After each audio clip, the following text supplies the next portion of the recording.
છત્તીસગઢના રાયપુર ખાતે શ્રી અખિલ ભારતીય કચ્છ કડવા પાટીદાર સમાજની કારોબારી બેઠકનો આજે સવારના મંગળ પ્રારંભ થયો છે। છત્તીસગઢ ઝોન સમાજના યજમાનપદે યોજાઈ રહેલા બેઠકમાં ભાગ લેવા આવેલા કારોબારી સભ્યોનું યજમાન સમાજ દ્વારા ઉષ્માભર્યું સ્વાગત કરવામાં આવ્યું હતું।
હવે હોદ્દેદારશ્રીઓ,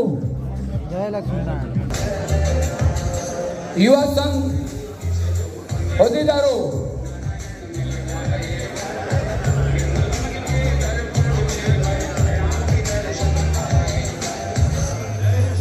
કે પછી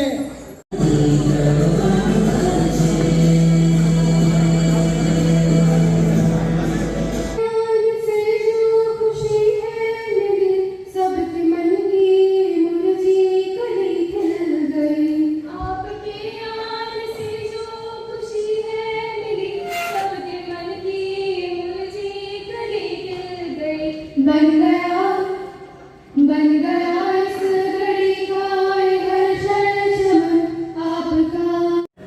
ये आपने भी खबर है पर तो थोड़ी ઓછી પડે।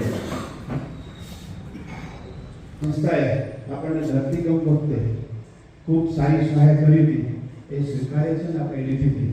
એ તે વખતે સાથી હતા અને મણિભાઈ ભગતની આખા કચ્છ માટે કન્વીનર તરીકે નિમણૂક કરી હતી અને મણિભાઈને સત્તા આપી હતી કે તમારે તાલુકા લેવલે જે નિમણૂક કરવી હોય કરીને આ કાર્ય લક્ષ્ય નિયતમાં પાટલાનું કાર્ય આપણે કરવું છે અને જે સાહેબ આપણે જેટલા મેક્સિમમ થાય એ કરવાની વાત હતી અને એ પ્રમાણે આયોજન મણિભાઈ અને એમની તાલુકા વાય માંડવીમાં નખત્રાણા એ ગ્રુપ બનાવી અને આ કામ થયું।